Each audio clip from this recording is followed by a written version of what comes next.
Hi everyone, welcome and thank you for tuning into my YouTube channel. My name is David and this is David Roki Art.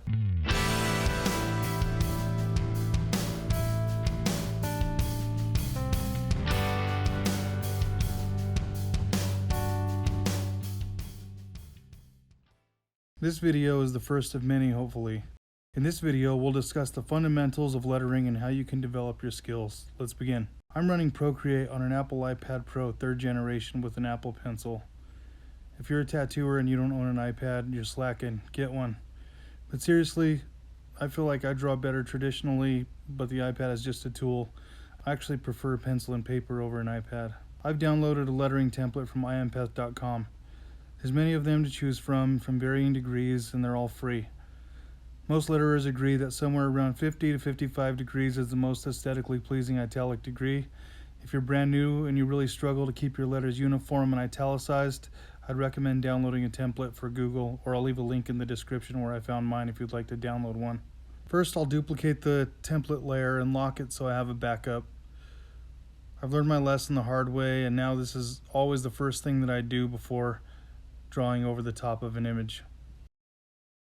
Next, I'll turn down the opacity a little so we can see what we're drawing a little bit better. I feel it's easier on the eyes as well. But before we get started, I wanted to discuss the principles and purposes of these exercises. It's going to feel a lot like elementary school, but all great skills are built on strong fundamentals. Just trust the process and really focus on practicing and putting the time in, and I promise that you'll see results. Oftentimes as artists, I think we ignore the fundamentals because we want to challenge ourselves and we want to draw what we want to draw. Fundamentals can be boring. I promise I'll go into more fun stuff in future videos. Start by holding the pencil in your hand and practice some wrist and hand movements. First, start by moving your hand along the template from bottom left to upper right. On the upstroke, you'll be moving your hand with your wrist, and on the downstroke, you'll be using your fingers to create the shape of the letter form. Repeat this process over and over until you feel comfortable. We'll start by drawing some ellipses on a path. This will exercise your muscle memory and is crucial to developing your letters. The ellipse is probably the single most important shape to practice, as it is the most common. Being familiar with this shape is crucial, as it will come into play when adding embellishments such as flourishes and other elements. There are also 17 letters that contain this shape, either wholly or partially. I'll draw one row as an example, but I'd encourage you to fill pages of these exercises to develop your muscle memory. It's not how much you practice, it's how well you practice. By understanding these fundamentals fully, practicing them often, you'll begin to see results almost instantaneously. Next, we'll move on to the second most important letter element. This will form the letter I in the backs of letters such as N and M. Think of it as you're drawing a wavelength moving up and down, except you'll be drawing at an angle. On the upstroke, I'm not applying much pressure.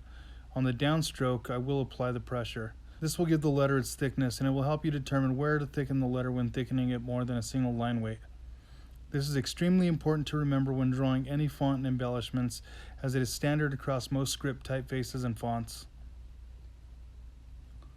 The third example is kind of a connector. This will help you in the connection of letters such as R and N.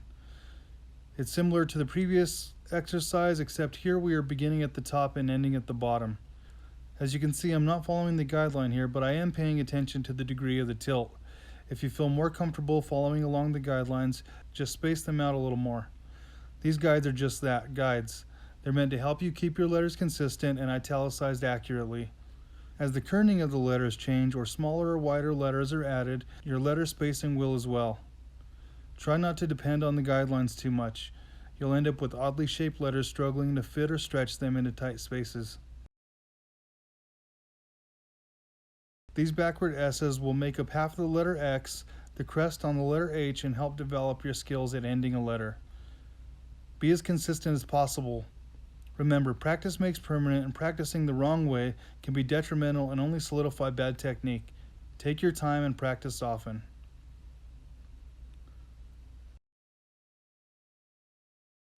The letter S is among the most unique lowercase letters, along with R, X, and Z. It is important to practice these letters independently and really understand them. I like these letters because I feel that they are so unique that they can be the spice on the meat and potatoes, and done wrong can make a word look weak.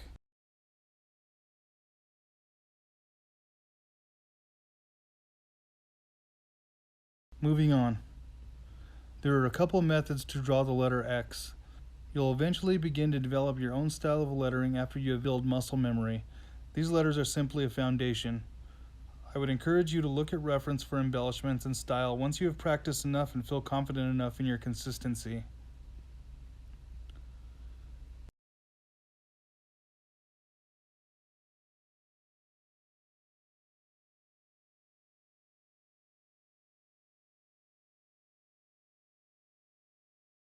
Again, the letters Z and R should be practiced often independently.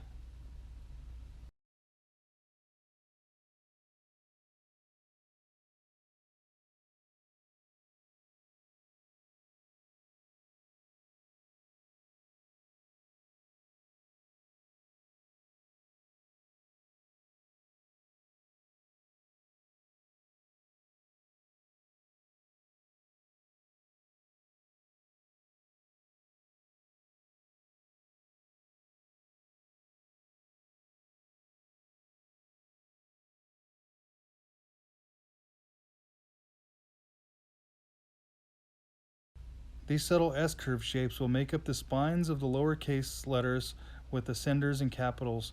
Remember to think about the spacing as you move along.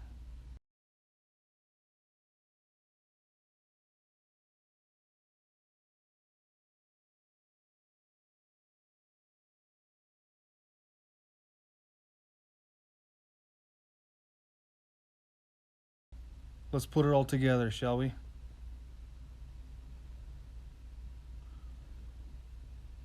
Practicing the alphabet can be challenging and difficult as some of the letters have odd pairings such as F and G, which you'll never encounter. Personally, I feel that the alphabet is arranged in such a way that will help you develop, but it isn't necessary to practice in order. I prefer to write a list of random words and phrases and practice those instead. Grab a book or a dictionary and practice drawing the word and definition.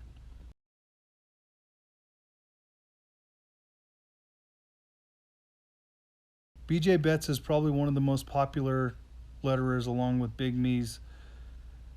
In one of his lettering books, he said something that struck a chord with me, and that was to draw your letters instead of writing them.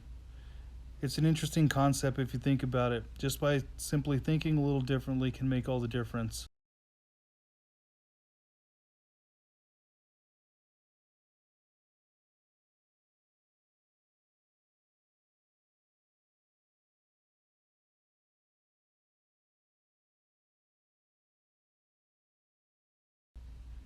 On to capitals. These are what are going to grab the attention. They can be intimidating for some people, but they all share commonalities as well, and after a while you'll begin to recognize them and be able to build your letters based on those shared attributes. If you take anything from this video, take this. No calligrapher or lettering expert was good at lettering from the beginning. You'll have to practice. There's no shortcut. I personally always had an affinity for lettering. I think it's an art form in its own right and is often overlooked, but I was drawn to them and practiced every style I could, from script to graffiti to gothic styles. Practice and practice like this. Don't look at others' letters if you want to develop proficiency. After you've done that, then look to others for inspiration.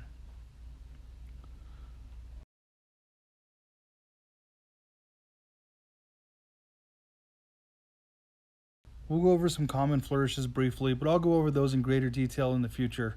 For now, just practice. I'll select a streamlined technical pen brush to do some cleaner line work. Procreate has a cool feature called Streamline in the brushes menu that allows you to change the smoothness of the line, but be careful if you move too fast, it may change the shape of your letter.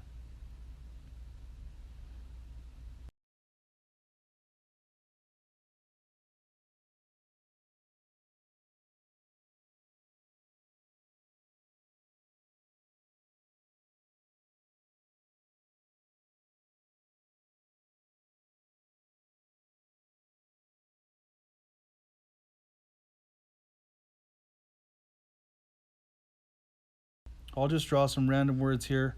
The first word is balance. As I'm drawing, I'm thinking of the next letter and what connector I'm going to be using, keeping each letter consistently spaced apart.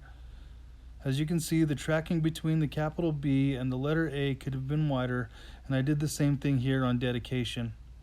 I'll draw another version here with a little more embellishments. As I said, we'll cover those in the next video.